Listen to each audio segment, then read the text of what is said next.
सबसे पहले तो रंग जी को बहुत बधाई, बहुत धन्यवाद जो उन्होंने दर्शन दिया। फेसबुक में तो मिलना होता ही रहता है।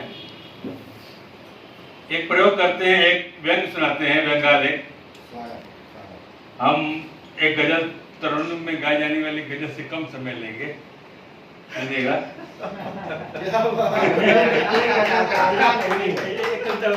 एक मिनट, तरन्नुम में कोई गजल गाता नहीं उस्ताद, जिंदा थोड़ी है, कव्वाल थोड़ी है, उस्ताद पे गाएगा। ये तरन्नुम में पढ़ता है, ये पढ़ता है, क्षमा करें, पढ़ता है। जहाँ गाने कभी मत जिक्र कीजिएगा।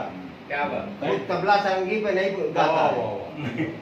हाँ, व्यंग वही है जो असर करे। नमस्कार। एक जगह है सुंदर, शीर्षक है सुंदर। एक दिन मॉर्निंग वॉक के समय मैंने अपने मित्र से कहा, आजकल बहुत चोरी हो रही है। एक दिन मॉर्निंग वॉक के समय मैंने अपने मित्र से कहा, आजकल बहुत चोरी हो रही है। उसने कहा, हाँ चोरी क्या, सीना चोरी भी हो रही है। मैंने कहा, कुछ सलाह दो। उसने कहा, कुत्ता पाल लो। उसने कहा, कुत्ता पाल लो। मुझे मित्र की सलाह अच्छी लगी। गली में बहुत से कुत्तों के पिल्ले घूम रहे थे। आओ देखा न ताओ, एक को उठाया और झट से कर लिया घर के अंदर।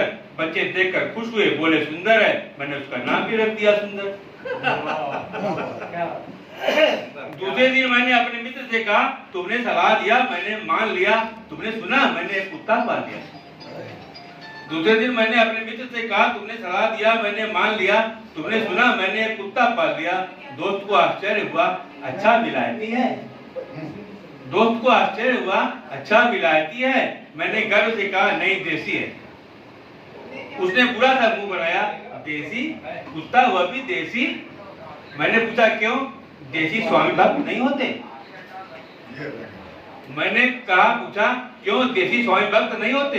उसने कहा, नहीं यह बात नहीं तो देसी स्वामी भक्त होते हैं, मगर विलायती के आगे दुम मिलाने लगते हैं। देसी स्वामी भक्त होते हैं मगर विलायती के आगे दुम मिलाने लगते हैं। दयालु होते हैं, खूंखार नहीं होते।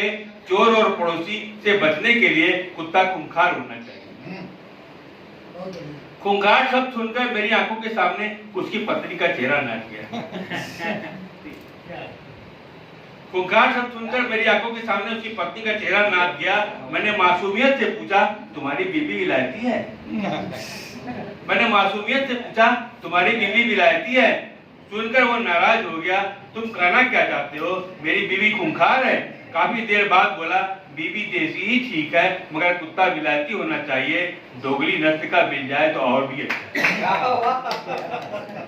मैंने उलाहना दिया, तो पहले क्यों नहीं बताया? मैंने उसे अपने हिस्से का दूध भी पिलाया। उसने मेरी पीठ थपथपाई, कोई बात नहीं, अब जब पाल लिया है तो पालो, मगर सुनो रेबिस का इंजेक्शन भी लगवा लो। मगर सुनो रेबिस का इंजेक्शन भी लगवा लो। उसी दिन मैं कुत्तों के डॉक्टर के पास गया। उसने मुझे इंजेक्शन, दवाइयों की लिस्ट थमा दिया। बोला, मेरा आदमी आपके पास चला जाएगा, समय समय पर सारे इंजेक्शन लगाकर वापस आ जाएगा। अभी ये 2 बोतल सिरप और कुछ टेबलेट लेते जाइए, सुबह शाम दूध के साथ मिलाकर रोज पिलाइए।